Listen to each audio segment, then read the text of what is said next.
Hey, my name is Joe. And I'm Mary Beth. And this is the best of Gen X.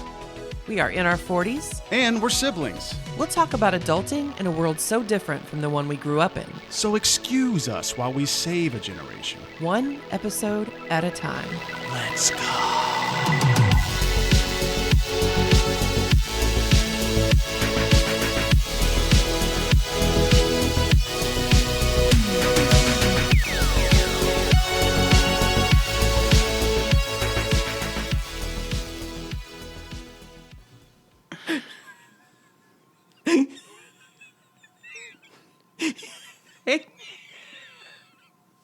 Hey, Joe.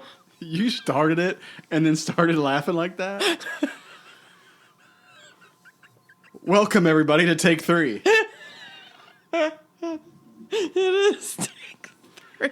Hey, Mary Beth, you recover from whatever you got going on over there, and I'll take over. So, ladies and gentlemen, this is Take 3. Welcome. 3 hours later. So, we were hitting record for Take 1. My dog starts barking. He hasn't barked in 3 days. I walk downstairs to see what in the heck was going on, and he was standing at the edge of the couch looking down at the ground, and I told Mary Beth he sipped on water for 16.8 seconds, so he was dehydrated. And then Mary Beth talks for another 5 seconds and then looks at the computer and goes, "Oh, crap, I'm not on."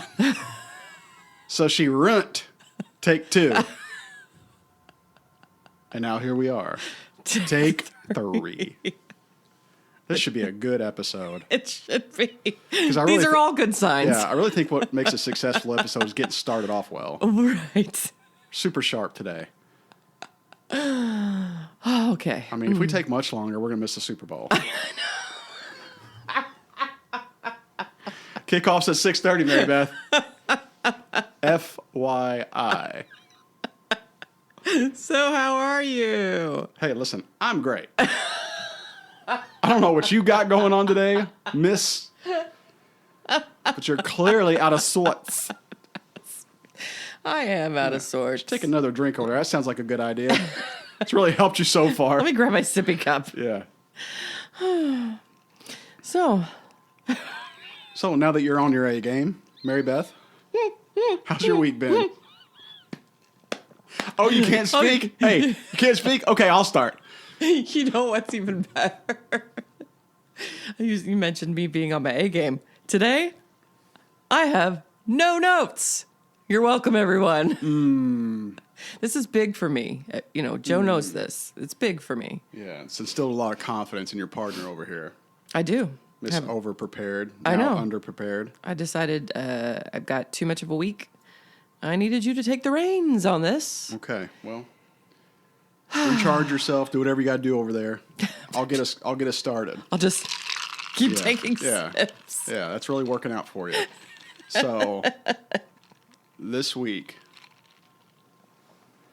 it's kind of boring for me, to be honest with you, because my favorite football team, college football team, has already won the national championship. So I have nothing to look forward to all week long, except work and basketball. So that's been my week, work and basketball. We had a couple games last weekend, and we had, what is today? We had a game on Thursday, which, by the way, Jared McIntyre says hello. Oh, my goodness. I know we don't normally call out last names, but yes, I think that's okay here because he probably doesn't know this podcast exists. But Jared's an old friend of ours. And his son plays on the team we played Thursday, and he's an assistant coach. Blast from the past. So we had a really good pregame talk, made sure we had each other's number, which we did, and he's just a genuinely amazing person. Cool dude. And his son's a freshman, and, of course, beat our JV team and hit like 7 or 8 3-pointers, so that was cool. But Jared's a good guy. I like talking to him and, you know, salt of the earth type of human being. Mm-hmm. That's pretty much been my week. Well, let's see. I have some updates of my own. So last episode we did via Zoom, and because of the weather, and I told you about my nasty fall, and it was pretty it was bad, and I was sure, as I described it on that podcast, I was sure that I did something that must require surgery, because the pain I was feeling was so intense and strange. And so let me just show you. I mean, how long has it been since IU1? The 19th of January. I won't forget that day ever. So about 3 weeks. 3 weeks tomorrow, yes. Okay. So it's getting better, but let me just show you. I'm wearing my leg warmers, ladies and gentlemen. I'm bringing them back. You're welcome. It's like hot tub time machine over here. Yeah. All right. So you see this and this? Mm-hmm. See how that's still bruised? And Yeah, they look like little snake bites. they were huge scabs with huge bruises. And then one down here just healed. So that was the bloody type, or bloody part of my fall. And then my kneecap is where the most pain was. And I could squat, I could walk, I could skate, I could do all those things, but I couldn't bend my knee past a certain degree. Like, beyond 90 degrees, it was excruciating, and it felt like, I said it felt like, shit. Did you see the way I just touched it? Mm-hmm. Okay, I just, did that. I'm barely touching it with my finger, and I just hit a wrong spot, and it made an audible gasp come out of me. Okay, but it is getting better. So after that episode, I get a text from Amy, loyal friend and listener, and she said, Mary Elizabeth Rose Ledbetter Kaufman Allen. Oh my gosh, your name is so difficult. She said, get to the doctor. And then later on, Andy texted after she had listened to the episode, and she said, I know you're not going to want to hear this, but it sounds like you have a nasty bone bruise with a hematoma on top of it. And because I was asking her if she thought, so I asked her if she thought I needed an x-ray. And she said, in her professional opinion, the fact that I didn't feel pain doing all the things I was doing, she was like, it's highly unlikely that there would be any sort of break or fracture if you could do what you said you can do without pain. The pain you're describing sounds like a bone bruise with hematoma, and that's not something that is easily seen / measured on an x-ray. Like, you wouldn't be able to see how deep the bruise went, for example. So she didn't think it was necessary, because the treatment would still be the same, which is rest it, compression might work, try massaging it as best you can, and try bending it as best you can. And so I've done those things. I did have a pre-scheduled doctor appointment last Monday, and I did ask about an x-ray, and she said, just to be on the safe side, it doesn't hurt to check. So I get an x-ray, and they were all normal. So your favorite PT, Andy, who's been on the show several times, was correct. So I've just been continuing to do what I've been doing, and it's, like I said, my mobility is improving on it, but if you touch it just right, and I'll want to kick puppies. So you're good? I mean, I'm good, except for the fact that the knee braces that I bought for ice skating, because I obviously don't want to, re-injure it or make it worse. Because of the pressure that it puts on my kneecap, it hurts too much to skate with it on. So I'm taking a huge, stupid risk by continuing to skate unprotected. But I'm just waiting until it feels okay to wear that brace, and I will promise everyone I will start wearing knee pads so as not to injure. Thank God. Oh, shut up. You care. You just didn't want to derail your chances at level 3, and then I don't. And then next step, Olympics. Because I'm almost ready for level 3, right. Y'all. So watch out. Yeah. I'm also very excited to report that my blades right now are being sharpened by a professional. We have this really great deal worked out where one of the gentlemen, he's an older gentleman who's involved in the Louisville Skating Academy program. His name is Jeff. He lives in Lexington, but what he does once a month is he brings his sharpening machine to Louisville, and you leave your skates in the LCA or LSA locker, and he will collect all the skates and then go to a friend's house and sharpen them all weekend for $15 a piece, which is amazing. And so he collected our skates after our lesson yesterday, and I get to pick them up tomorrow when he drops them off. And I have never skated on professionally, sharpened blades.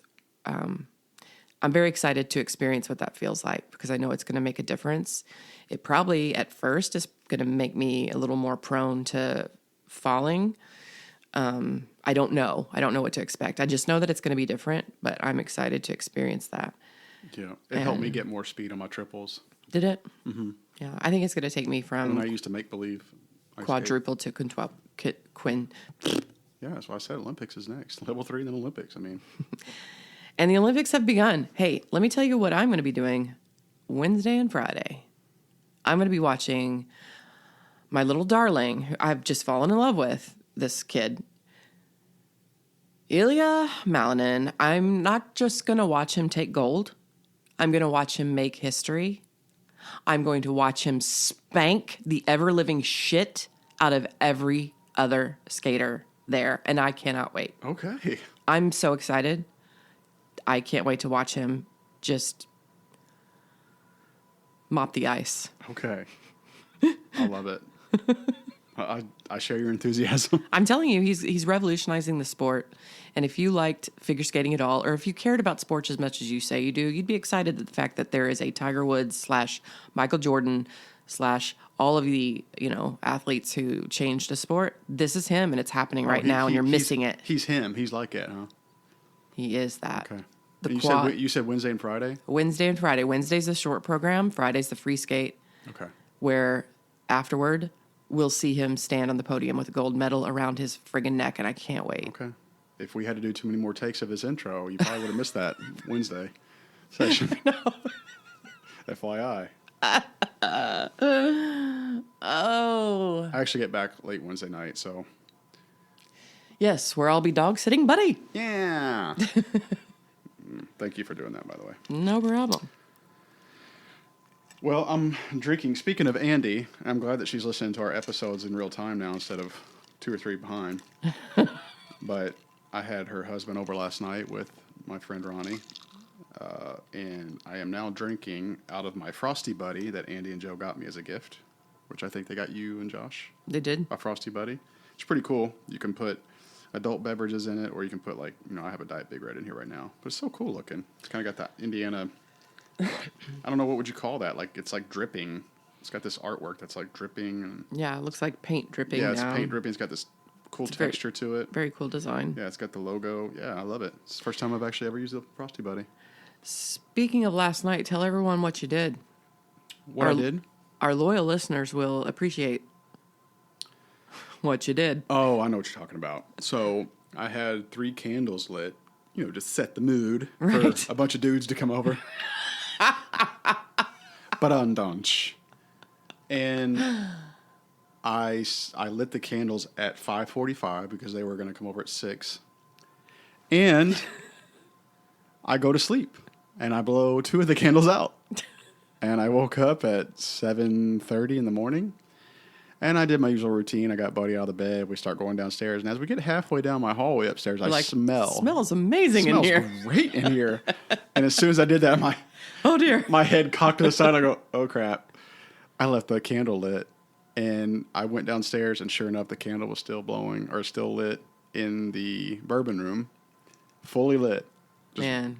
Blazing away. I can't believe it. I told Mary Beth when she got here, I said, the lucky part was it was like a full candle. Yeah. If that sucker was almost done. I had only lit it probably 2 or 3 times before that. You would have been shocked awake by a smoke alarm. It was like 14 hours because I lit it at 5:45 p.m. and I woke up at like 7:30. I'm not going to lie. I mean, for those of us in the world who burn their house down because of candles like that. Yeah.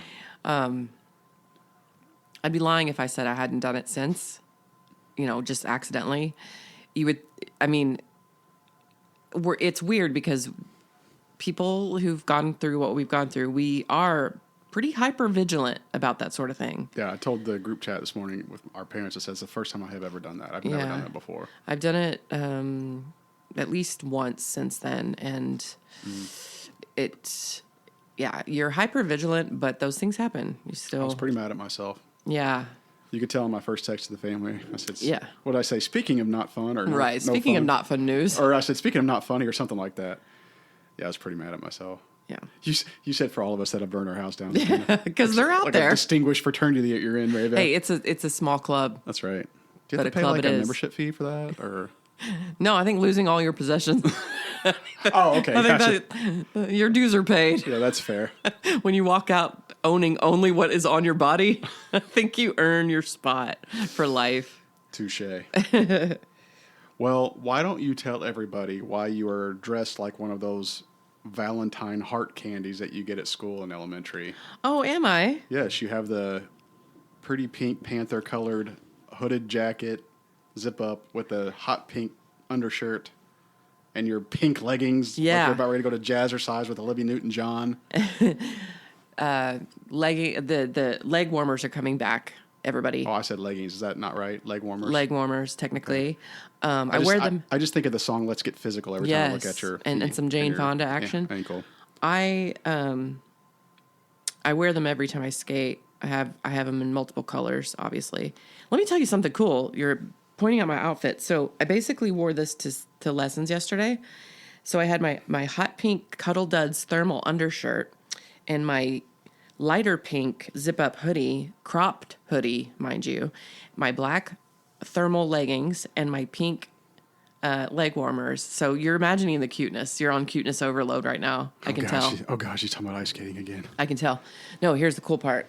The cool part was how I was dressed. The second cool part was that this younger girl that barely out of her teens, but she was one of the fancy skaters that went on before us, she was like skating a program, whatever. And I call her fancy skater. She was behind me as we were exiting the rink, going out to the lobby area to put our shoes on and stuff.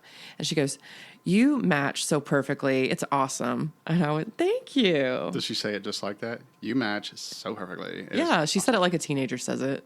Okay. But to be complimented on how you look by a teen / early 20s, I couldn't tell. I can't tell anymore. I'm too old. They all look the same to me. They all look like children.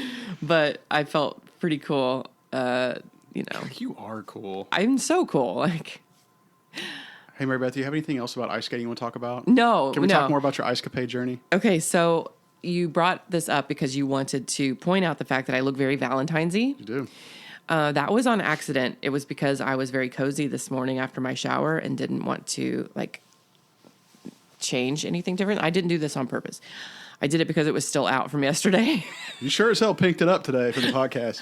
And so I look super cute and super pink. But yeah, I guess it goes pretty well with our episode. So last year we started a trend that we wanted to continue. It's our happy anti-Valentine's Day episode. 2026, yeah. The best day of the year.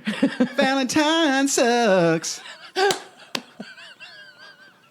I love that. You know what I think of when I'm looking at your outfit right now? That movie with Will Ferrell about the ice skating. What's that? Blades of Glory, one of the best movies of all time. Are you ready for what I think? Dun-dun, dun-dun, dun-dun, dun-dun, dun-dun, dun-dun, dun-dun, dun-dun. I look like a very sexy Pink Panther. I look like a tube of Baby Soft. God, go watch Blades of Glory. What a great movie. Okay. And Ronnie's buddy, Nick Swartzen's in that movie. Okay. Back to topic. All right. So I sent out the SOS to our followers on Facebook and asked, last year we did Silence of the Lambs for our anti-Valentine's Day episode. We wanted to go against type because we are nonconformist, super hipster. And so, right.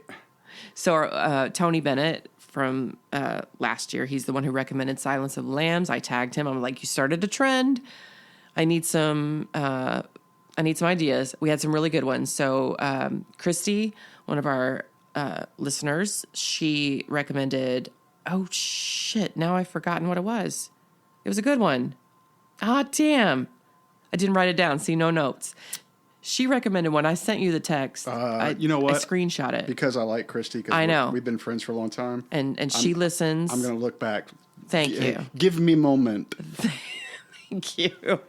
But she recommended one, and then Andy chimed in, and Josh chimed in with some good ones. Because I want Christy to get the proper credit. Yeah, so go ahead and read those off. Okay.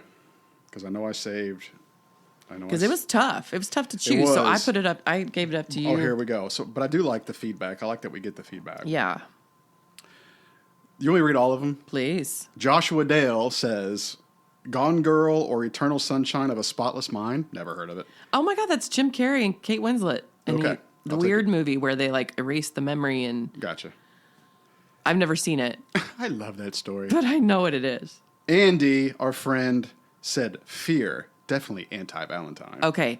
I have to say, that was the winner for me out of the gate. Because that's total Gen X. Like, yeah, I remember your first text me. That was on the top. That was at the top of the list because I remember seeing it on senior trip. Like, Fear, yes. Okay. And then Christy, our friend Christy, said The Breakup. That's it. Good call, That Christy. was a good call. Good call. Yeah, but that movie, honestly, depresses me more than, like, Silence of the Lambs. I'm thinking, like, super anti, not just mild breakup. I'm thinking, like, that movie makes me sad. Yeah. Even though it has an ending that makes you we're supposed to believe that they reconnect. Yeah. And they've grown up a little bit, whatever. Was that all? Oh, and Andy had another good idea. Andy thought she was so important, she was going to chime in twice. And she said, do a mashup. I'm sorry. She said smash up. She meant mashup. I know. Do a mashup of dysfunctional relationships. Add in Indecent Proposal, Natural Born Killers, Fatal Attraction. Okay. So I screenshot this and sent it to Joe because I just can't decide. I like her mashup idea. I like the breakup. That's a perfect anti-Valentine's Day, sentiment. But I also liked Fear. So I sent it to you. And you said, I can't do a drum roll. Fatal Attraction. Fatal Attraction, ladies and gentlemen. I'm not going to be ignored, Dan. You gave away some of my thunder. Okay, sorry. But I did like that idea. And it was a tough choice. As soon as I read it, I gravitated towards that one for some reason. Just because I knew it was a classic. So everyone should be aware. Yes. Fatal Attraction, in what we called, I think a year or so ago, maybe more, maybe early episode, The Best of Gen X, 1987 was a banger of a year for movies. I mean, banger. Well, let's start with anti-Valentine's Day facts. Like, I think we went over this last year, but just as a reminder, let's remind everyone, anti-Valentine's is basically a week. It started in Asia as a thing, and then the West, I think, adopted it and then turned it into a whole week's worth of celebration. So February 15th is Slap Day. That is supposed to be letting go of toxic relationships. Let it go. February 16th is Kick Day, where you're kicking out negative vibes or past baggage. February 17th is Perfume Day, and this is a day for self-care and focusing on positivity. February 18th is Flirting Day.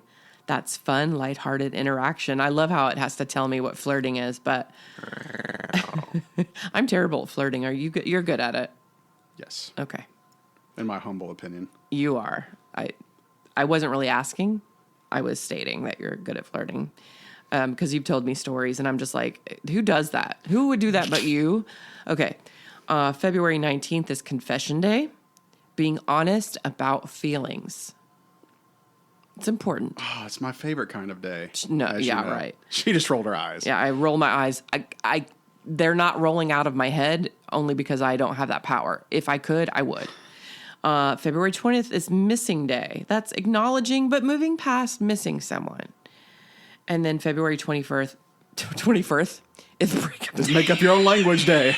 It's talk with a lisp for the rest of the episode day. Dun-dun, dun-dun, Hey, it's A-game. dun-dun, dun-dun, dun-dun, dun-dun. I promised you A-game today, folks. And we got it. It's breakup day. It's the final liberation from toxic situations. So if you're in a relationship during anti-Valentine's week, wait till the 21st. I don't want to do another take because you're doing so fantastic. I want the whole world to know how great of a podcaster you are. So don't break up with the person you're hating. Let's expose her forever. Celebrate Valentine's Day with her, and then break up with her on the 21st. I do remember you. It was either you And then if she gets mad, say, "Why don't you understand and appreciate my culture?" This is the day we do it.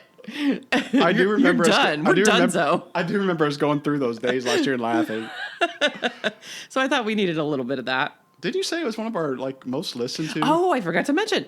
Why are we continuing this tradition? Because our anti-Valentine's Day episode of Silence of the Lambs is our most, by far, downloaded episode. And by God, I told you last episode, we are a podcast for the people, and the people have spoken. People have spoken. So we chose to do another anti-Valentine's episode. So here we are. Hey, around Halloween time, we'll do a love story. Yeah. Big Christy, up. it's all you. Yeah, big up. Cheers.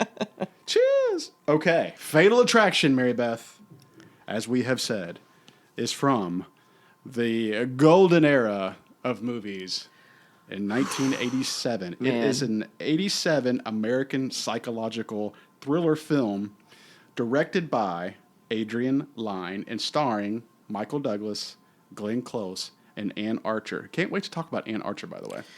Yeah, I don't think she gets enough pub from that movie. she's a fox, man. Yeah. Stone cold. Let me do it again. Yeah, like effortlessly. Exactly. Just naturally pretty. It became a cultural phenomenon and a major box office success known for its intense exploration of infidelity and obsession. So the film centers on Manhattan lawyer Dan Gallagher, which is played by Michael Douglas, whose brief affair with editor Alex Forrest while his family is away leads to Alex's escalating and dangerous obsession, ultimately threatening Dan's wife and daughter. Ugh, I hate that part. Yes, that was tough. And so obviously the story concludes with a violent confrontation, which we'll talk about. So I mentioned the key cast. It's Michael Douglas as Dan Gallagher, Glenn Close as Alex Forrest, Ann Archer as Beth Rogerson Gallagher, Ellen Hamilton Latson as Ellen Gallagher. Wait for it. Wait a minute, what? We'll get there. You didn't hear me? Repeat that. Ellen Hamilton Okay. Latson as Ellen Gallagher, the little girl. Okay, gotcha. I said, wait for it. We'll get there. Yes. And Fred Gwynn as Arthur. Yes. Mary Beth, do you have any interesting facts or tidbits that you would like to share? Well, I will share that it grossed over $320 million in the box office on a $14 million budget. So it was like the runaway blockbuster Crazy hit. return. Crazy. It was the highest grossing film of 87. And it was one of those word of mouth things. So people weren't running to the box office to see this or theaters to see this, and they weren't lining around the building to see this. However, few people went and saw it and then told their friends about it and told their other friends about it. And it just continued on until it just was a runaway hit. And not just massive. that, but like you said, it was an icon of our generation. Like you say Fatal Attraction, everybody our age knows exactly what you're talking about. And here's some fun facts. I saw that it was nominated for 6 Academy Awards. It won none of them, but it was nominated for Best Picture, Best Director, Best Actress, Glenn Close, Best Supporting Actress, and Archer. Here's a fun fact about this. Not just that it didn't win any awards. I think it's kind of cool, by the way, because thrillers, psychological thrillers, you're not going to find a lot of those. Or at least at that time, you wouldn't find a lot of those in the Best Picture category. But so I wasn't surprised that it was. I mean, I guess I was kind of surprised that it was nominated for that many. I wasn't surprised that it didn't win against the films that it was up against for 1987, which we can talk about. But what I think is interesting is that Michael Douglas was not nominated for this movie. However, he did win the Oscar that year for Best Actor. Do any of you know how that happened? He was not nominated for Best Actor in Fatal Attraction. I knew that. But he ran away with the Best Actor Oscar that year for Wall Street. Oh, damn. Damn is right. What a year for Michael Douglas. Wow. Right. He had a stretch that was crazy. Right. And so I thought that was really interesting to point out that he was not nominated, but he did walk away with an Oscar that night. And Amazing. That's right. my Jesse Peterson impression. Amazing. And also I thought was interesting, they did not want to cast Glenn Close. They kept, I think her role was the final one to cast because they just were Did not know that. searching far and wide for the right person. And they're looking at people like Ellen Barkin, Barbara Hershey, several others who had the easy sex appeal. Yeah. I just said a pill. Like I'm from Appalachia. Like I'm from the holler. A pill. Actresses who had not only the acting chops, but also the appeal, the sexual appeal. However, they still hadn't found Alex Forrest, right? Glenn Close got a hold of the script and could not put it down, couldn't put it out of her mind. And she pursued this role. And up until that point, she was a 2, maybe 3-time Oscar nominee herself by that point, but she had never played anything like this. Like, you hadn't really seen Glenn Close all sexed up before this movie. So, first of all, it wasn't in their minds. Like, they couldn't visualize this kind of, this person in this kind of role. And they kept struggling with turning her away because you don't turn away a multi-nominated, actress. And I remember watching this interview with the producer, Sherry Lansing, who produced tons of movies. And she was telling her fellow producer, she was like, "Come on, don't make me say no. Don't make me say no to Glenn Close. Don't make me say no." Because she finally wrote a letter and said, "All I ask is for you to let me audition, but let me audition with Michael Douglas." Like, that's ballsy. Like, to not just, because he was already pretty well established and not really as an actor so much, but as a behind the scenes writer producer. He had already won an Oscar for producing One Flew Over the Cuckoo's Nest. So he had his own kind of stature in the business. And so it's pretty ballsy of her to go after such a role that was so against type for her and to insist that she audition with him. And so, long story short, they said yes to appease her, but the audition was no question. This woman is Alex Forrest. Beautiful chemistry with Michael Douglas during the audition. So that's what won her the part. But she had to fight. Man, I didn't know She had to that. fight for this part. See, I knew I was going to learn something. I thought that was interesting. I love hearing about behind the scenes, the production aspect of it. Did you realize that the little girl was Ruby Sue from National Lampoon's course. Christmas Vacation? Of course. And they found her. She was not an actress. She was a tomboy and came off like a farm and just auditioned. Her mom thought it would be fun, and she got the part because... She did awesome in that Yeah, movie. she did. She was so natural because they said all the other little actresses that came in were too sophisticated. Yeah, it Even makes at that sense. age, there's Yeah, a it makes sophistication to someone who's studied it or done it before, has some experience, and she had none. And so it was just so natural for her. Yeah. And I named my dog, one of my dogs, after Ruby Sue Yeah, for you Christmas did. Vacation. So Yeah, I have a soft spot. I had seen the movie before, and then on the rewatch, this is the first thing I noticed. I'm like, Ruby Sue. Now, what's crazy is this movie got released in September of 1987. Christmas Vacation came out in, 88, 89? Yeah, she wasn't much older. I know, but in Christmas Vacation, she seemed a lot older. Yeah. So I just don't know how much true time had passed. Yeah. But, she's so cute. She was so good. And she was so good in Fatal Attraction, I thought. Oh, yeah. For It's the- heartbreaking. Yeah, I know. We'll talk about that. I know. One of the... I love doing this. Okay, so I hope listeners have heard me do this by now. But Mary Beth and my family know I love doing this. I didn't do it because I knew you were doing it. was I know gonna- exactly was what you're going to all say. over it. I looked at how old they were. Okay, I knew it. Unfortunately, for us, Gen For Xers, us. This is never good news, by it's the way. never, but it's fun and kind of weird and creepy at the same time. Michael Douglas was 42 years old. No. When making this movie. It was released 9 days before he turned 43. Dang. Yikes. Dang. So you and I are 3 to 6 years older or whatever. Just doesn't seem right or fair. Right. Glenn Close had just turned 40 years old. Oh, and her part was 30. She was playing a 36-year-old. Oh, I remember yeah. she mentioned that. Yeah. I do have to say, and I hate saying this because it's going to sound super shallow. I just can't. Glenn Close, she just looks, to me, she looks like a dude portraying a woman. Oh. It's hard for me to look at her. You know, I was going to... Can't be the only one that thinks that. I was going to point out that she... probably one of the reasons she had to fight so hard to get the part was that, like I said, she didn't fit that stereotype of the conventionally sexy woman. She has, well, first of all, she has a very chiseled face. She has a very strong jawline, and that's kind of a more masculine quality. She's definitely not unattractive. She's an attractive person. Yeah. But sex symbol, leading lady, like hot steamy, you don't think Glenn Close. However, I have to say, I bought it in this movie. Maybe that doesn't matter because I'm a woman, but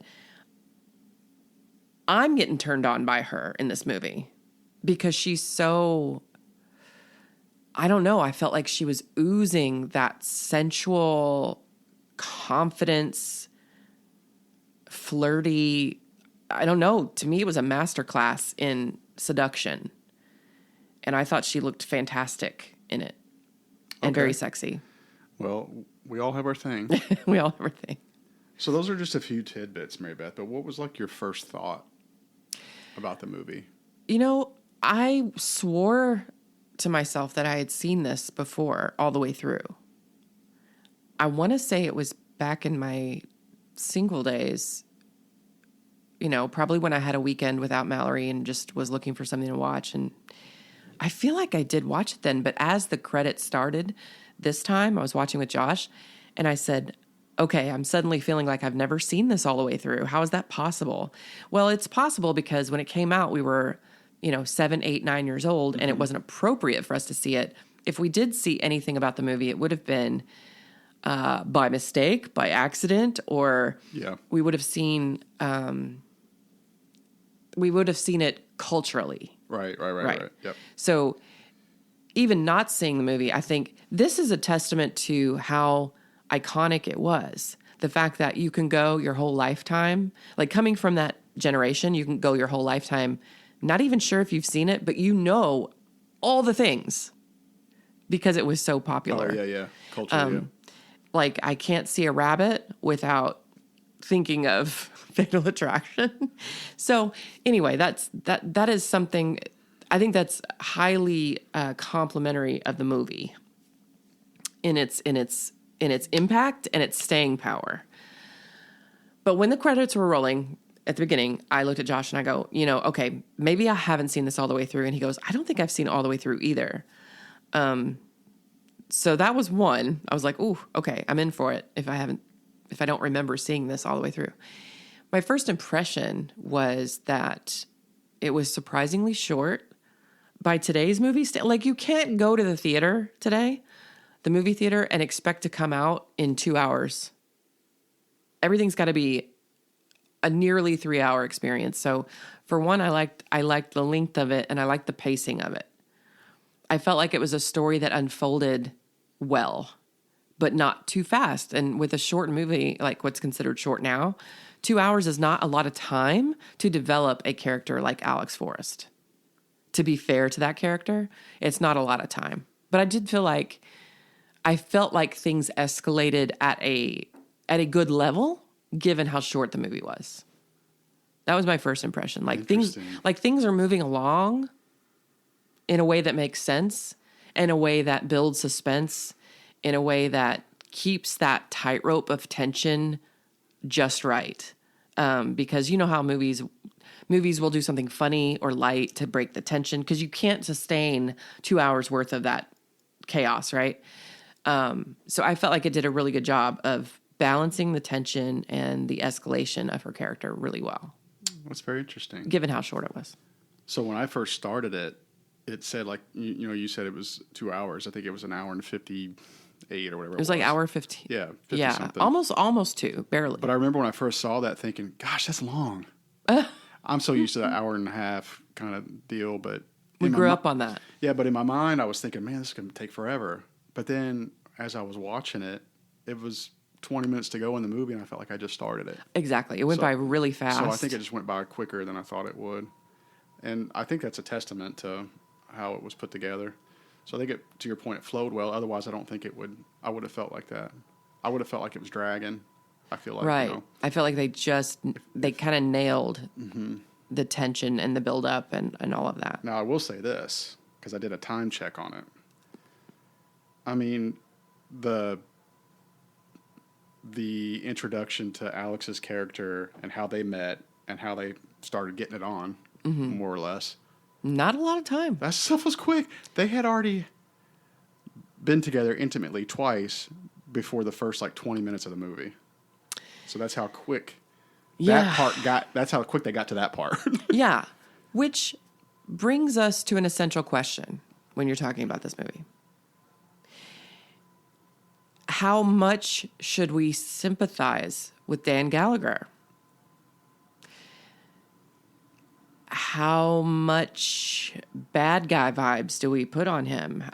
Because I don't know. This is something I'm torn with. The conflict I have with this movie is thinking, okay, he did a very bad thing. I would feel more sympathetic to him had the movie opened with showing us a nagging wife, a cold wife. That's a really good point. Because her Anne Archer's character wasn't that way. She was not. He seemed, first of all, clumsy. He stubs his toe right off the bat, and they laugh together, and they touch each other. And I mean, yeah, the daughter crawls in bed.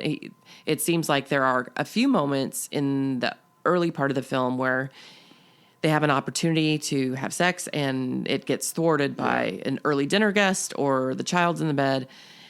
But he doesn't seem too bothered by it. He's got the responsibility of the dog and he's just going about life in that opening. So we're seeing someone who does not have okay. All right. Do I need to say this? I guess I need to say this for the stupid listener. There is no excuse for infidelity in a marriage.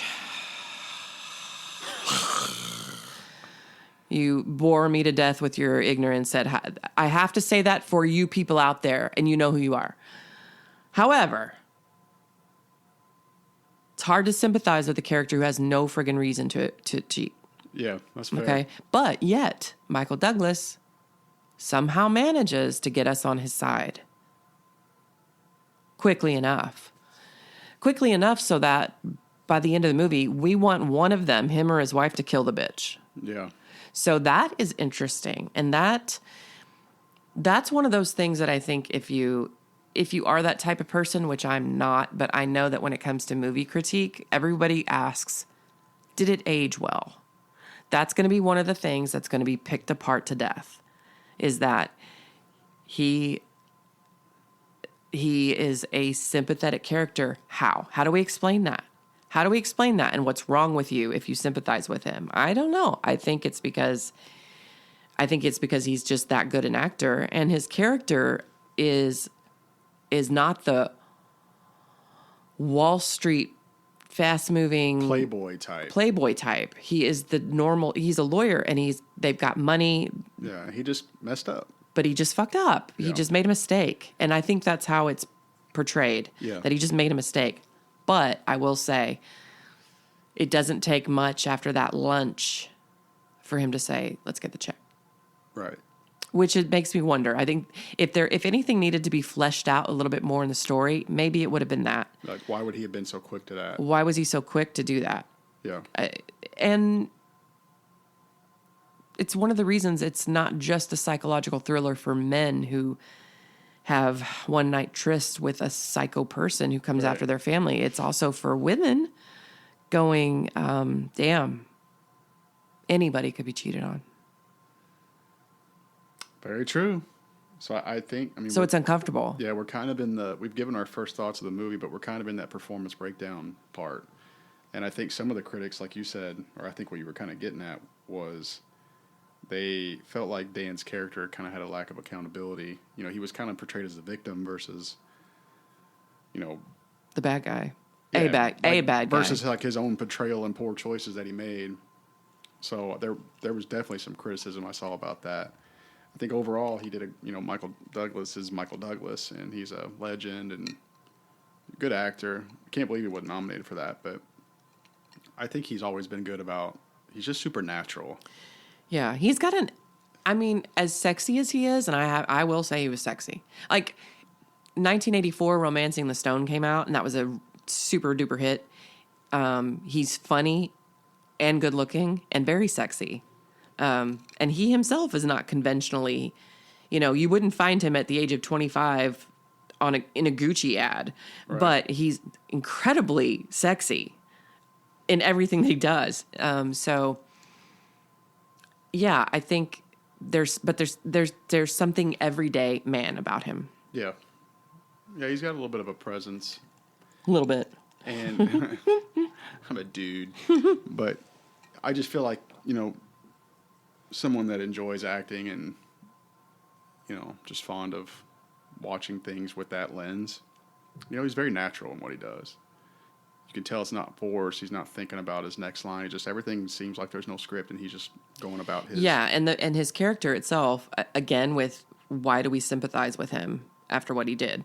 We sympathize with him because we feel like he's relatable. Yeah. He made it relatable because, yeah, everybody messes up, but we sympathize with someone who messed up with the wrong person. Right. Like, I see his character, had Alex Forrest not been unstable, to say the least, and it was just an affair gone wrong, whatever. If it was just an affair, sorry, not an affair gone wrong, then I see, it seems like they've established he has the kind of marriage that could work past it. Yeah. And I think at the end of the movie, there was an alternate ending. Did you read about that? I read that there was, but I didn't see what it was. Okay, the alternate ending was that she killed herself, just like in Madame Butterfly, which is the opera that they share an interest of. So she kills herself. I mean, this was shown in theaters to test audiences, and they didn't there wasn't enough catharsis. The audience needed some satisfaction. What happened was she kills herself, and then because he's had his hand on the knife from being in her apartment and having an altercation with her, he gets framed for her murder. He's on death row. But then the wife, Ann Archer, she plays the cassette tape that she made for him and hears, "I'm going to kill myself. I swear I'll do it." And it exposes what a psycho she was. Got it. I didn't know that. So we're left. So the audience was left with, well, we know that his wife is going to come to his rescue, which I agree is an unsatisfying, because it is so off the wall the way that she behaves that we want. It's like, go for me. Okay, I'm dealing. I'll try to deal, but go after my family. No, we need to blow you away with a gun. Right. My point was the ending that they chose has them hugging in the hallway, and they go to the other room, and we see the picture. It pans in on that family picture, which is really interesting and a very cool way, I think, to end the movie, because not only are we left with some hope that this couple they'll never be the same, but we're left with some hope that there is reconciliation possible. Because we don't see forgiveness. Mm-mm. We don't see forgiveness. And I think critics are way too quick to assume that we see forgiveness. We don't. And we don't know if he's going to get it. Mm-hmm. We do know that they've been traumatized as a family, and we do know that they'll never be the same. But the way it's directed, we have hope that those characters can make something positive come out of it and get stronger as a couple. I like that ending. Well said, as usual. I knew there was one. Like I said, I just didn't know the details. So that's very, very good to know. Do you want to take a break? Sure. Okay, we're kind of at a break point, I think. And when we come back, we'll cover more things about the movie. What do you have in store? So we'll finish up talking about our performance, like reviews, what we thought of some of the characters. I mean, we really probably only have to focus on the two main ones. But then also, too, Mary Beth, I thought it would be important to get your take on what you thought was the turning point of the movie. Yes. It seems like every movie has a critical turning point. Yes. I know what mine is. And then I wanted to talk about, what do the critics think? We've talked a little bit about, Dan's lack of accountability and some criticism for that, but there's some others. Yeah, the critics then and now, they find a way to shit all over it like they do all good things. Okay. Hey, listeners, do you like judging people as much as we do? Then judge us. To submit your criticisms and complaints about our show, you can reach us at gotohell@bazinga.biz. For all other comments, questions, or suggestions about future episodes, drop us a line. Send us a text from our website at thebestofgenx.buzzsprout.com and click on the link just above the show notes. Or email us at thebestofgenx@gmail.com.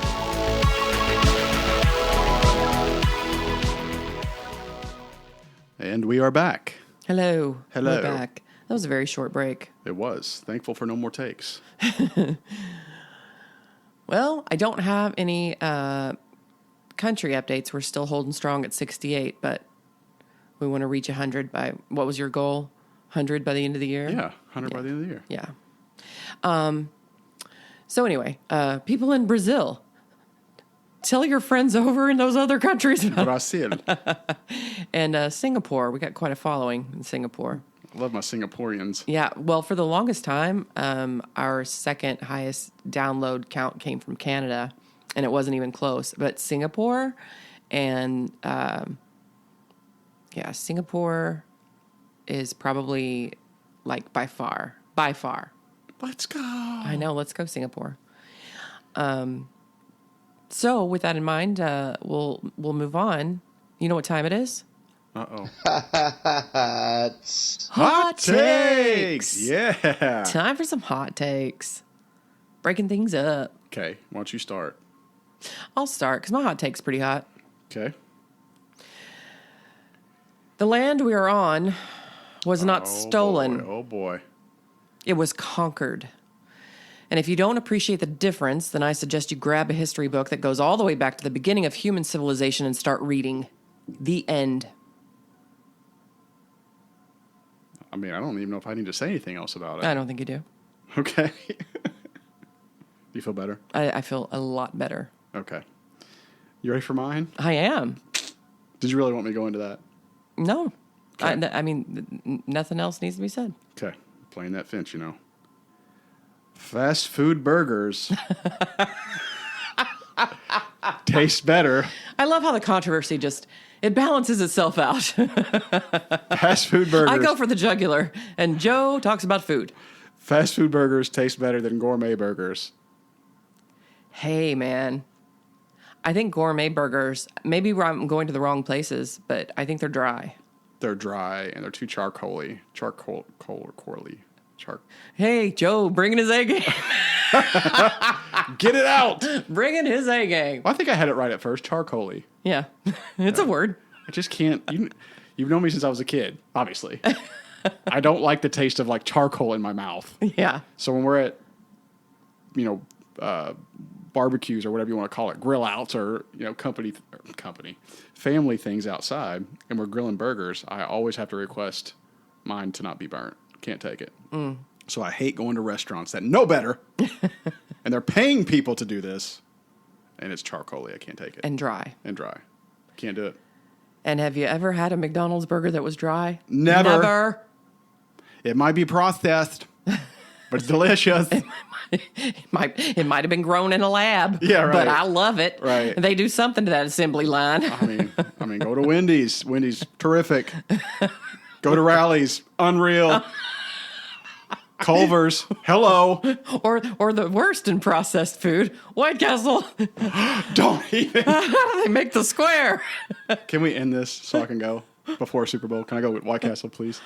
Culver's. White Castle's so damn good. I mean, it's unbelievable. Is White Castle nationwide? Well, they have like crystals. Not the same. In I've some never had places. it, but not the same. I don't know if it's truly nationwide, but I feel like it I heard that the secret, I heard this once. might be. That the secret to the wonderful flavor of that little piece of squared meat-like product, Goodness. meat-like product, Yeah. is that they dip it in onion juice before they grill it. So good. Whatever they do. I haven't had White Castle in forever. That's because it has to be 3 a.m. and you have to be like blackout drunk in your car ordering. That's why I haven't had it. That's why I haven't had it. Like, and you definitely don't want to have White Castle the day or two before any important function because it's not as appealing on the way out. But it's so good. on the way in. But I like your hot take. I think fast food burgers are where it's at. Good. I'm glad because I was really excited about that one because I believed in it. And if I have belief in it, You're not the only one. yeah, I'm chest out, 10 toes down on that one. I'm not going to be ignored, Dan. What a great line. What a fantastic line. Now let's imagine if any other actress were doing that. I'm not going to be ignored, Dan. Or I'm not going to be ignored, Dan. No, she was like, She's like, not going to be ignored, Dan. she's insistent. I'm not going to be ignored, Dan. I'm sorry. Was that That the was best? perfect. I thank you. I have to stop and compliment myself. Outside of the she-male Glenn Close, that was the best rendition of that line I've. Thank you. But it's actually cited as one of the most chilling lines in film history. Really? History. I'm not surprised. It cements her reputation as an unhinged, obsessed stalker. Yes.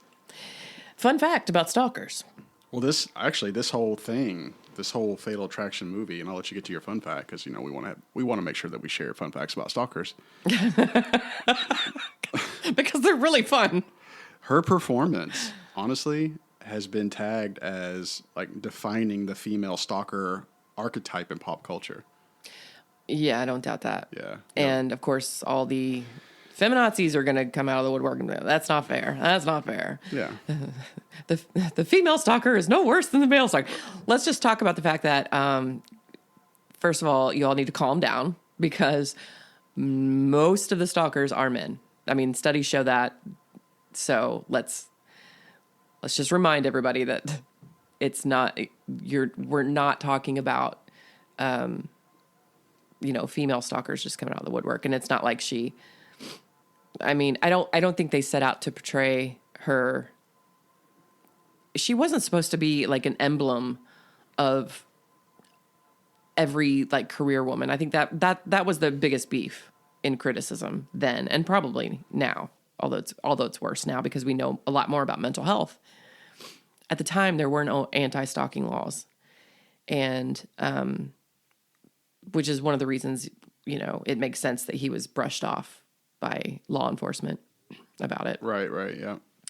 But I think the biggest criticism with her character is that it was not being fair to working women because his wife in the movie doesn't work anymore. I think in the original script she took a break from teaching or something like that to focus on her child.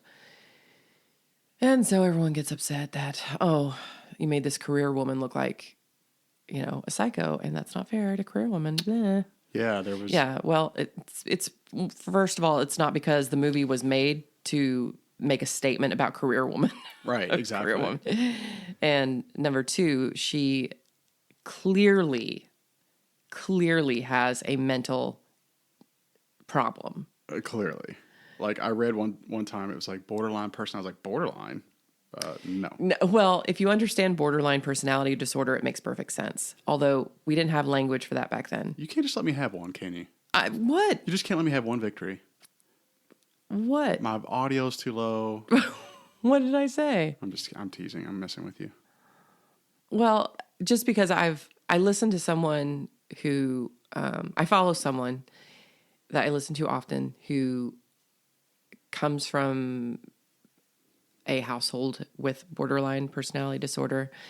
And she fits, like, she checks every box. No, I was and just messing with you. it's not something they would have even known to talk about at that time. But at the time, the biggest criticism had to do with her being a working woman. And there's always that argument, women can't really have it all. But women insist, yes, we can. I don't know. I don't think that her character is being unfair to anyone, really. But it makes me wonder about sympathy. Are we to have any sympathy for her character? That's a loaded question. Well, I mean, what do you mean that her character wasn't being unfair to anyone? Well, because you talked about I don't know critics. that I agree with that. Oh, okay. So critics, I told you, like, it was the women's lib movement had a big problem with how they portrayed her, saying it was unfair to make her a psycho. I've seen all that. The whole gender dynamic perspective of hostility towards the independent career woman and like basically sanctifying the stay-at-home mother. Exactly. And that's not at all what... The traditional wife. They did not like that. Yeah. Well, that's not at all what the film was even... Exactly. It wasn't even the point. Yeah, so I didn't even pay attention to that whole... Yeah. It had... I think the only significance that she was a career woman is coming up with a way that these two people would have crossed paths. And it makes total sense. Yeah. Is this all part of your family-friendly stalker facts? No, I was just going to say my fun fact about stalking before anybody, because we definitely, you made a point about her being the first to sort of, she became a symbol of female stalker psycho, and it became. Do we have anything like that in our memory from our generation? Do we have a role that someone played who sort of symbolized the male stalker? I don't think we do. So my point is, we go decades and we think about the psycho female stalker who can't get over you. My fun fact was, actually, far and away, men are the one who stalk. That's what the research shows. Oh yeah, I wouldn't. So that's just me trying to be fair to definitely not argue that. to that. But that seems weird that there wasn't like a male. Not that I can think of. I'm sure there had to be plenty of abusers and yeah. predators, but but DA, not the crazy psycho DA X. and SA abusers, habitual offenders.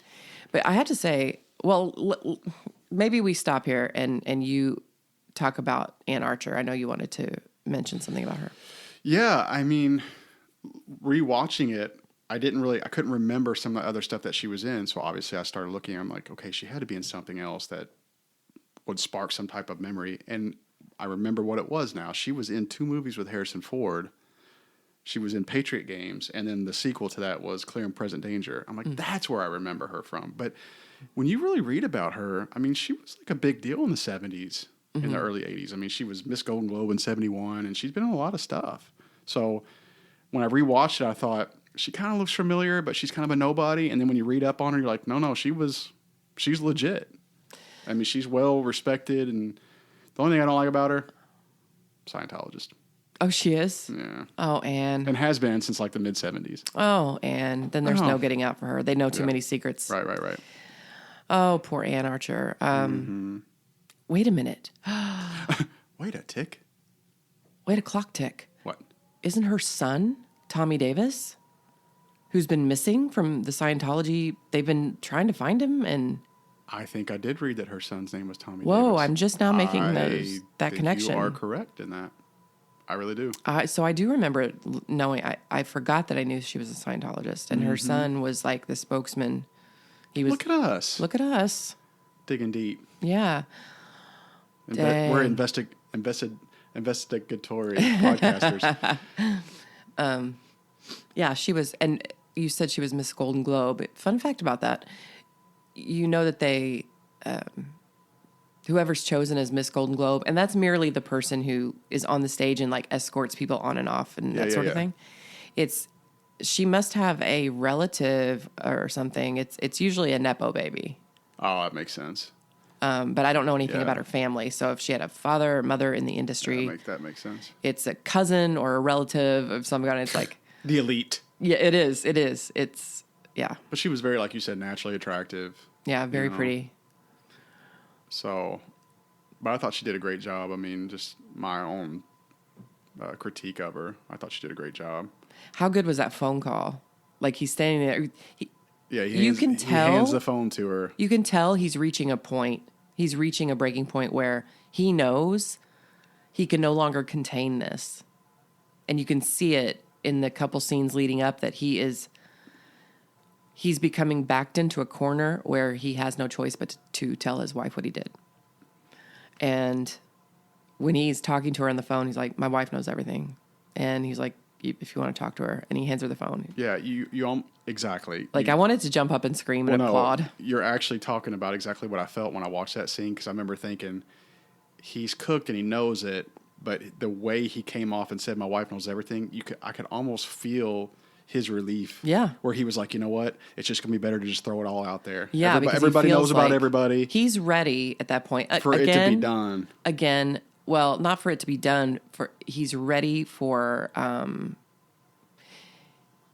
he's ready to accept responsibility. Well, but I mean, like, he has the anxiety of her calling at his work 100 times a day and calling his apartment several times without him knowing when or... Yeah, but I think again, that's part of what makes him a sympathetic character is that he does come to that point. He doesn't he doesn't keep trying. I don't think they spend too long with him trying to hide like we do when we There's definitely a human element to his character, like you said. I mean, so he's ready to own it. And plus he's a really good dad to his daughter, so he shows that you know, that thoughtful kind of heartfelt dad. Well, and he doesn't get physical with her until she comes after his kid. That's when he goes to her apartment is ready to like fucking choke her to death. Right. So I think if his character was portrayed as like this selfish, like you said, kind of money grubbing playboy. I'm everything, and I have a kid, but I'm kind of out of their life. Like, I think he realizes at some point that she cannot be contained, so it's time for him to own up. Yeah. And he does it like man. And I also like Ann Archer's. It's heartbreaking to watch her ask. And he owns up right away. Did you have an affair with her? And then when she asked, are you in love with her? And the way she almost can't get the words out. Mm-hmm. That's brilliant. I mean, it's so true to life because the devastation of that is hard to portray. And then when they're in their living room and she's pounding on his chest and screaming, and the little girl is standing there crying. Oh, I about lost it. I was like, poor Ruby Sue. Well, here's something about the making of the movie that I did see. You know, when you have an I almost said unexperienced, when you have an inexperienced child actor, and they need to cry, leading up to, calling action, Michael Douglas tore into her. And, oh, really? Yes, and was like, "What are you looking at?" As they're doing this scene, and he's yelling at her, like hardcore yelling at her. And so by the time they yell action, I know, and it's heartbreaking because it's so real. Her cry was real. It was real, and as soon as they yelled cut, he scooped her up in his arms. Yeah, I bet. And was just like, "Baby, I'm so sorry. Like, I'm so sorry." Yeah. But it's crazy what you have to put people through to get what you need on film. Gosh, where did you find all these tidbits? I watched a biography about the production of it, like what it took to, from script to screen. It actually came from a 40-minute short film that the director... That's really good Not stuff. the director, but one of the writers actually made. That's really good stuff. Yeah, so... You're like, yeah. Flips her hair. Yes. No, I'm just joking. But let's go back, if we can. I'd like to go back to talking about, are we supposed to at all sympathize with Alex Forrest? When they wanted to change the ending, Glenn Close was not having it. When they decided that this is what audience need to see, they need that cathartic moment of victory for this couple. Well, meaning she wanted the alternative ending or the theatrical ending? The theatrical ending, she did not want. Really? So the one that made it. The one that made it, she did not want. And she actually told the director, she was like, you can't, how did she say it?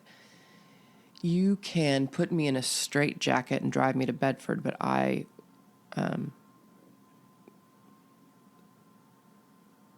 not going to do it. She was like, you can put me in a straitjacket and take me back to set, but I won't do it. I wonder why. She was so angry. Well, because she didn't believe it was fair to the character to turn her into just like this. What would you call it? Like a cookie cutter version of a psycho, like a knife wielding, screaming, psychotic woman. She did not like the idea of them turning it into that, as opposed to the, suicide, Madame Butterfly frame, as someone who had, of course, truly invested in who that person was. So I'm just trying to understand. So are you suggesting that maybe they were too much trying to like reduce? She felt, yeah. Well, that's what I mean. Like reducing, like she felt like they were trying to reduce complex like mental health issues and kind of making her villain trope like be too stock. Exactly. Essentially, is that what you're getting at? Yeah, and that makes sense. I mean, any actress who truly loved, you have to, if you're going to portray a villain, you have. I've heard this for years watching actors talk about their work. They have to find something to connect with. They have to find something to sympathize with. They have to find a human element to this person. And so when you've done that and the studio wants to, like you said, reduce it to what they did, she was incredibly defensive of it. Obviously she gave in, right? Well, yeah. But I think she did such a good job of not allowing that ending to... I don't know. I feel like she got the last word as an actress. I feel like the way she portrayed her from the final moment, Glenn Close got the final word on who Alex Forrest was and what her issues were. Like she's standing there at the bathroom door and she's cutting herself and not realizing she's cutting herself. Oh, on the side, yeah. Yeah, there were little nuances like that all throughout that I think made her portrayal so brilliant. So I can see where she would be defensive of an alternate ending, but also I love that she kind of got the final say. Would you agree? Sure. Sure. Nerd alert. I'm just teasing. No, but, I see what you're saying. Like I would have never thought about the whole cutting herself and adding the nuance to it. I would have never. Well, let's think of it this way. Would we have, as an audience, felt so tense, so scared for him, so shocked at the things she started doing, at the change in her behavior? Would we have felt that way had she not seemed like a normal, stable person at the beginning? If she had not done such a good job of walking that tightrope, because it was there. It's one of those things where if you maybe you don't notice on the first watch, if you go back and watch it again, you'll see all the nuances she gives. Were there red flags? Yeah. But did she hide them well so much that you think to yourself, shit, this could happen to anybody? Mm-hmm. Like, you're so frightened at the turn she takes. I think that's what I'm saying is that she turns her in, she's a human. She made her human. And if she hadn't done that, we would not be so frightened for him because we would not feel like it was possible. Right. No, it makes sense. I can buy that. We were all fooled by this woman. And if we didn't feel that way, she wasn't doing her job in giving us that twist and that nuance. And what's my point? She did not let Alex Forrest be a stock villain. Get there faster. Knife wielding villain. Right. I can't totally get there buy fast. Yeah, I can totally buy what you're saying. Now here's my other even harder question. Okay. How does it hit different? I sympathize with her, even without the mental psycho part. Why? Well, growing up, there was no doubt about it. Glenn Close in Fatal Attraction was the scariest female villain we'd ever seen, or probably would ever see. That was not in question. We knew it our whole lives almost. We saw it. We may not see the whole movie, but we saw it parodied. We knew this movie. When you watch it in your 40s and you've been betrayed and you've been heartbroken, it is a very different experience. I think we're all capable of going to some pretty dark places. Now, are we all capable of that level of violence and No. Murder? No, of course not. Are we all capable of going a little psycho? Kidnapping someone's child? Are we all capable of going a little psycho is my point, and the answer is yes. Yeah, I'm sure. And if you are not, if you're not aware of that in yourself, you've not been hurt adequately enough.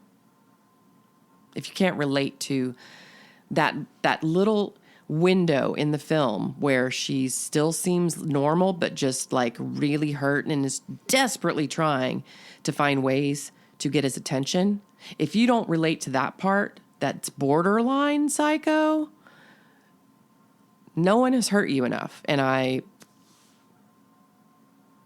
jealous of you, honestly. Dang, that was deep. Have you ever been that hurt? Have you ever been that rejected? Mm-mm. No, you haven't. I can tell. Watching it as someone who has been, I feel a lot more sympathy toward her than I did, years ago. Okay, well... At that character. Okay, well, I hate to move on quickly. Okay, sorry. No, but I buy what you're saying. What do you think was the main turning point of the movie for you? What was the turning point? Where it was like a seismic shift, and you were like, it's going to change from here on. Yeah. All right, I think we're supposed to say the turning point is when she takes the child out of school, and Archer is searching for her, and she gets into the wreck, or maybe the rabbit. It's not even mine. What's yours? Well, I'll let you finish. I'll let you talk about the bunny boiler. Yeah, I mean... That was crazy how they did that, too, by the way. That was nuts. Where they panned to little Ruby Sue run into the rabbit so there's cage that... or whatever. It's sort of a side-by-side. Right. And I love the direction. I love that direction. The girl turns around and screams, and it goes right to the... It's crazy how they did that. Yeah. I loved artistically the way that was done, and the music that's building in the background. Okay, let me say something on that real quick, and then I'll let you answer my question, because it has to do with that. Did you know that the director, who I mentioned earlier, Adrian Lyne, he's like praised for his suspenseful sort of direction in other movies? Like he's known for like tight pacing. It builds palpable like sense of dread. Like he's known for that moody sort of cinematography. Okay. So it's like an Adrian Lyne thing. Okay. Well, I don't doubt it. Yeah. So anyway. Your turning point was... Yeah, I think that was a turning point because I think that's the first time, and maybe not, I mean, maybe, okay, I'm going to have to say when she slits her wrist pretty early on, and he's very like, oh my God, I don't think he gets it yet, and I don't think we get it yet, although it's pretty severe. Yeah. Cry for help. But I think a turning point in the whole story, like, turning point in her character is different than the turning point of the whole story. That's where we are able to see the links that this woman will go to fuck up his life. Because who fucking does that? Who does that to a family? Who does that to a poor animal? Who does that? And what message was she trying to send? That to me was like, okay, you have crossed a line, lady. What was it for you? Yeah, for me it was, they're eating that pasta in her living room listening to that classical music or whatever. It was from that, what were you calling Madam it? Butterfly? Yeah, Madam Butterfly. And they're just having kind of like a normal conversation, and she seems very, very normal. And then the next morning when he's leaving, and she kicks him and cusses at him, like it was like, to me, it was like, uh-oh. Uh-oh. I'm not surprised that you would say that. Like all the way leading up to that point, I felt like she came off as being very stable and Not just very stable, but very agreeable. right. And men don't like when women get mad. Like she understood the situation. She even mentioned that at dinner. Like, oh, sucks that we couldn't have met each other. However, But she makes clear, I'd love to see you again. yeah. And he does not see, this is one thing I don't like about Dan Gallagher. He's a pussy. He's a pussy because he doesn't make clear.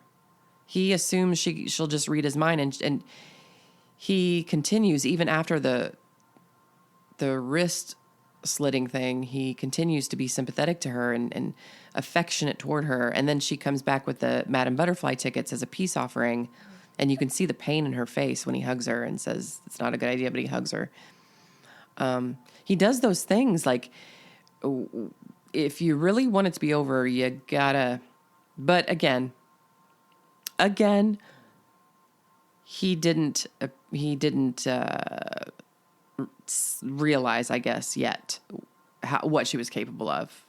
He was trying to let her down easy, and you're kind of a pussy if you do that, because it does string. It would string anyone along. Like, I'm done with you, but here, give me a hug. I'm going to call you honey. Yeah, he did call her honey Okay, a few times. so those she's getting signals that they can still have something, maybe. Mm-hmm. But I think it's funny that the turning point for you is when she gets angry. Well, no, it's not just angry. It's just like you can tell a flip has been switched, in my opinion. In your opinion. Yeah. But all she did was get angry. Okay. I think at some point in your life, you're going to have to admit to yourself that women get angry, and it's okay. Okay? Okay. But yeah. All right, noted. What else?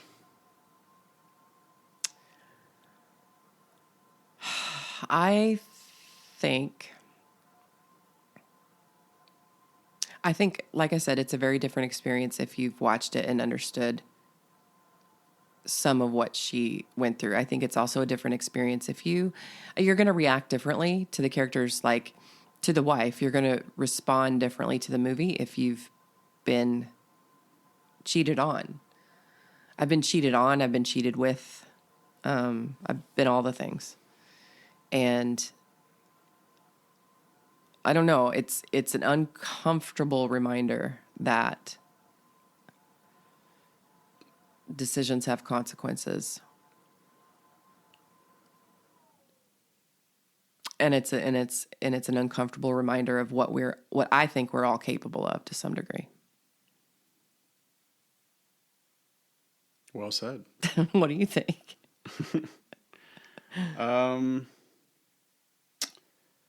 I liked it overall. I did like you mentioned the director and what he's kind of known for. I did see a lot of off kilter angled, which is, I think it's kind of,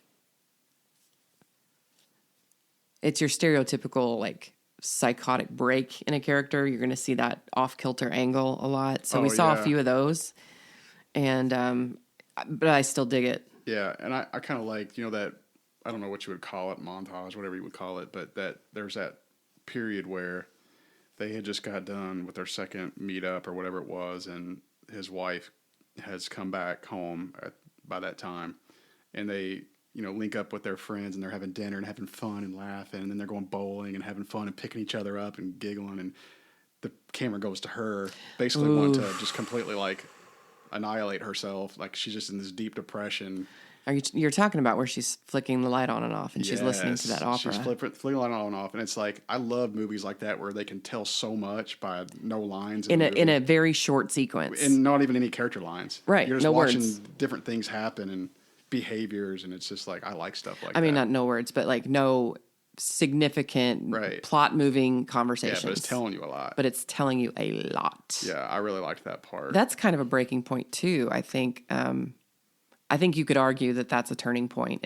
The whole scene with the light flickering on and off. You're like, yeah, she may not be all there in the Yeah. head. Yeah, in the because dome. I think the quote unquote normal person would. I think that's kind of the line. Because I don't even think that is necessarily quote psycho, what she's doing. But it's showing you that she's going downhill fast. Yeah, she's got some potential to go. A lot of quickly. us, most of us, thank goodness, are able to put on the brakes when we reach that point. Yeah, the Somehow, some way. The governor was off for her. She was just going 100 miles an hour downhill. That's where,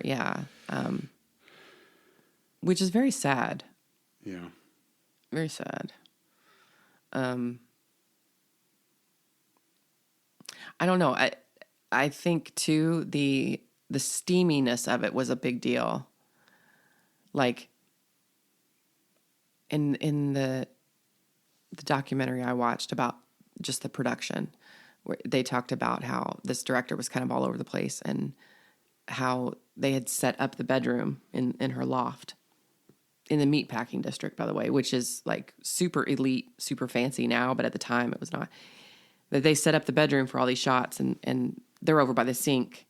So that was just kind of like on a whim to make it happen there when they're having sex at the sink and she's like splashing water on it and it's crazy and intense. And I thought it was like, this is before intimacy coordinators were a thing. And they look like bare naked, like pants come off, no underwear is seen. It just seems incredibly raw and real. And I'm impressed with actors who can do that. I don't know how they get away with it. Like, yeah, it's crazy. How can you do that? And also the elevator part, like I'm trying to think of those iconic moments from the movie. And I know that definitely the sex scene, the intimacy of it, it was incredibly erotic and definitely not mainstream at the time. Mm-hmm, right. I would agree with that. Looking at it now, though, like nothing shocks us anymore.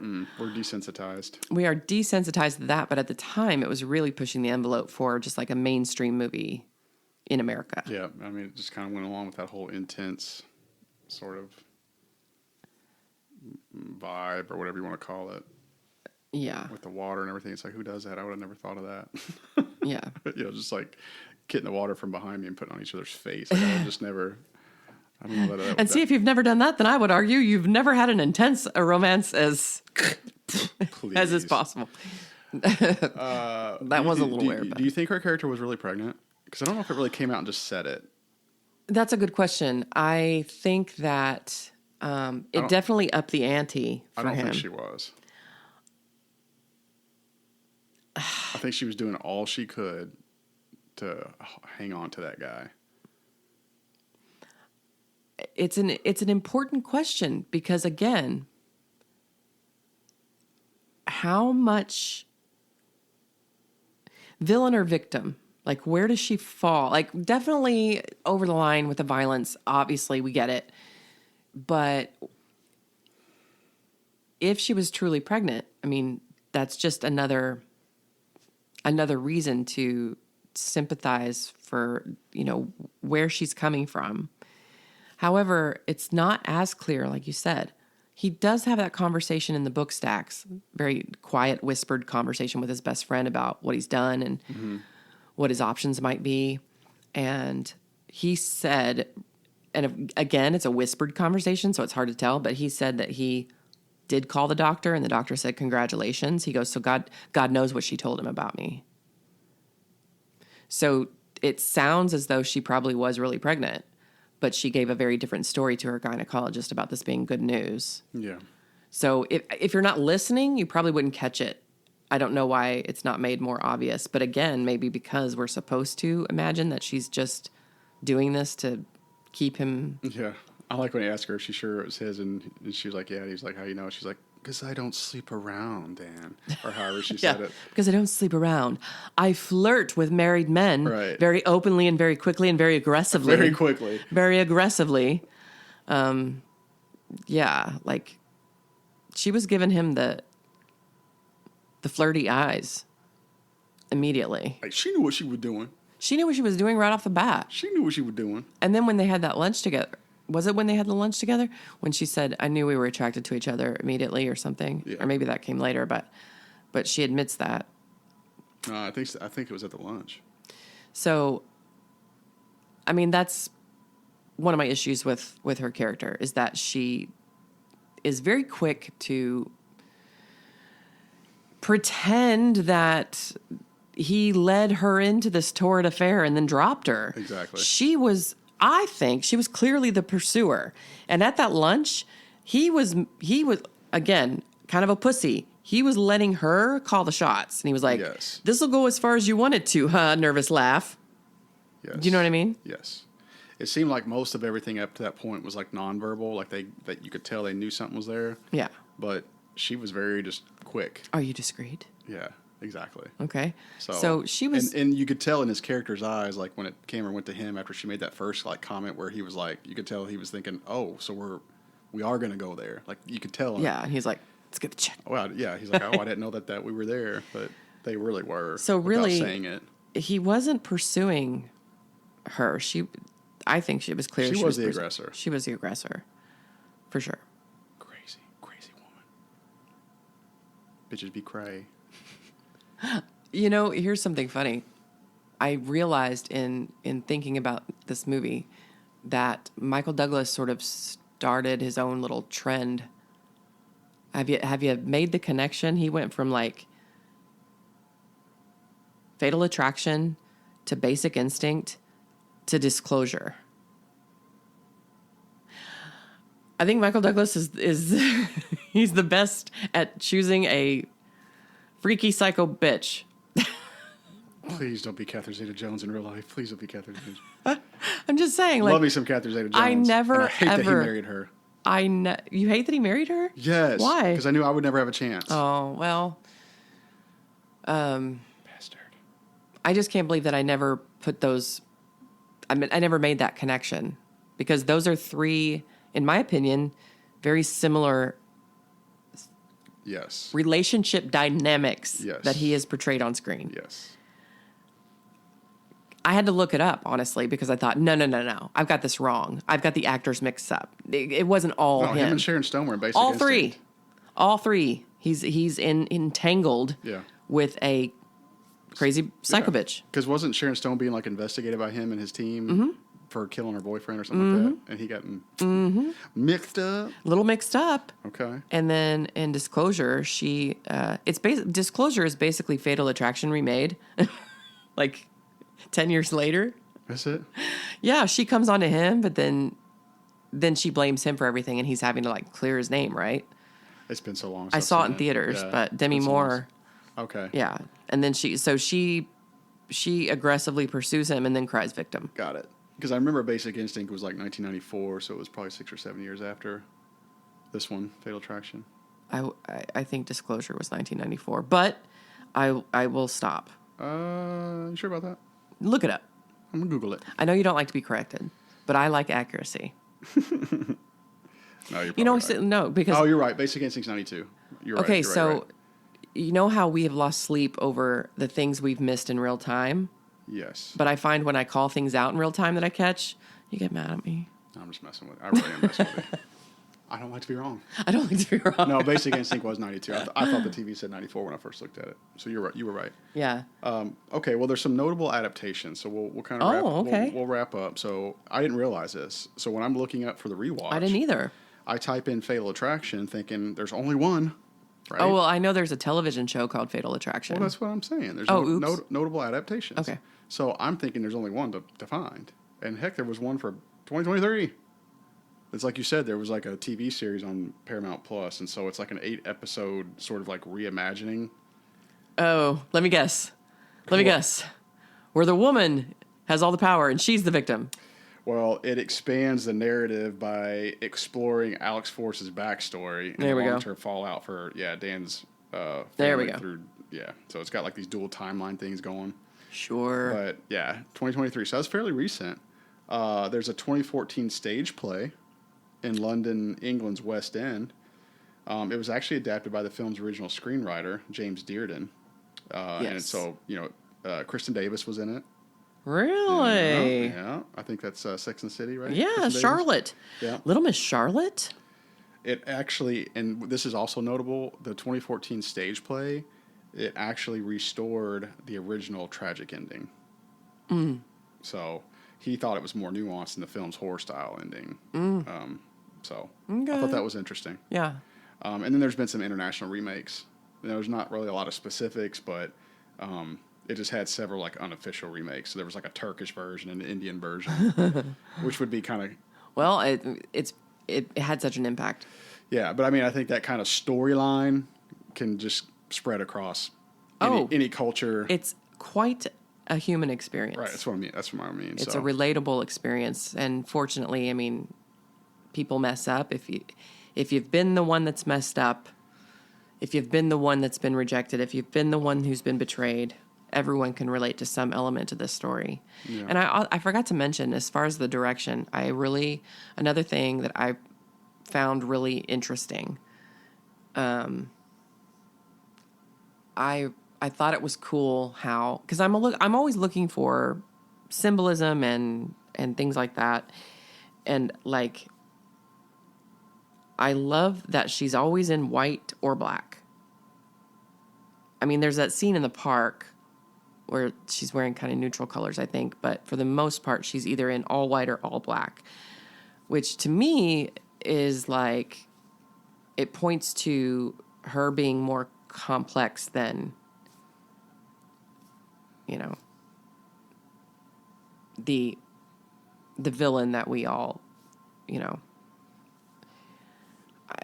it's not as simple as that. Yeah. That's what that tells me. Didn't they say there was like symbolism with that like tight white dress at the end, sort of coming across as like a white straitjacket? Ooh. I had heard that. I didn't think about that, but that's kind of brilliant because she's reached that point at that point. I had heard that. I mean, it's skin tight and it's see through, and she's not wearing a bra, so she's fully exposed, at that moment. So that makes sense, and fully unhinged at that moment. Yeah. But also too how, like, because you can see the innocence, purity maybe, and you can also see the darkness and how it peaks out. But it's one or the other. It's not all black and white. Yeah. You know how we say. So I thought that was cool, but also how his surroundings were safe, warm, cozy, safe, which I think adds to the suspense. It adds to the thriller element of it, because when she invades that cozy space, especially with the rabbit and all that, and takes her time, she invades their cozy little corner of the world, and also she's seductive and mysterious at first, and everything about her life, her corner of the world, is all very, very New York, very gritty. Like outside her, well, she's got that metal elevator. It's not a normal elevator. It's a meat packing district where there's like, animals being slaughtered out of your fire escape, and the smell of blood and raw meat. And like, there's that. But there's also like the elevator, and outside her apartment is like, I don't know, how it like wasn't fully painted or was like worn. It looked very worn, and it looked just very gritty and very New York. Very industrial, very concrete, very cold. Yeah. Very like sanitized and cold. Like especially inside her loft. There was a lot of white. There wasn't a lot of color, but it was not cozy. Mm-mm. It felt very sterile. Mm-hmm. And those are the kind of things I love about watching movies. It's not just about the actors and the portrayal and the story, but also how that, because telling a story in print is so different than telling it visually. And Yeah. and you have to get things accomplished visually that you don't necessarily want to come out and say, Right. which I love.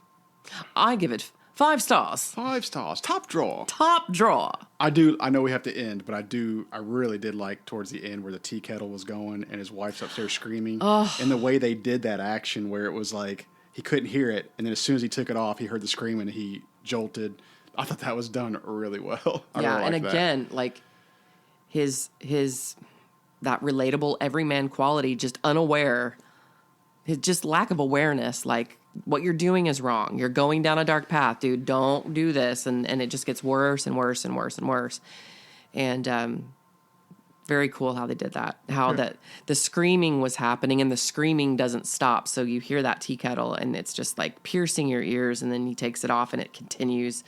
Oh, very, very good. And I also like that it was the wife that ended up shooting her and not, like I said earlier, the phone call where I love that they don't portray her like the wounded little animal, if you'll forgive Yeah, no, I get what you're forgive saying. the She was very turn of phrase strong there.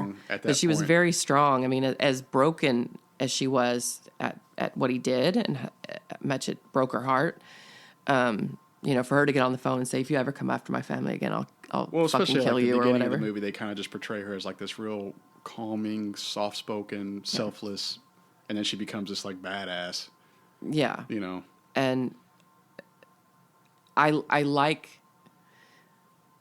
really appreciate the shot where, first of all, it's cool how the steam in the mirror, and there she is behind. I mean, that's cool. Yeah. But I like the final shot of the action where she plunges out of the water. You think she's dead, and she plunges out of the water.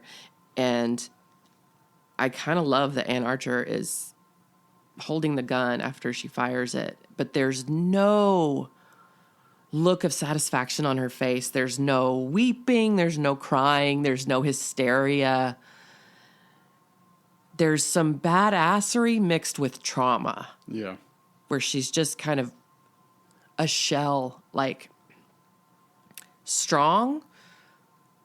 She's the one who protects the family. He couldn't even protect his family from this woman. yeah, And a man is supposed, forgive me, a man is supposed to be able to protect his family, and he brought the danger to them. I like that she's the one who ultimately kills her, but I think the look on her face after the gun goes off is priceless, and I just love it. And I think she deserved the Academy Award for supporting actress just for that. just like it always is. Woman has to clean up a guy's mess. And with that, we wish everyone a happy anti-Valentine's Day.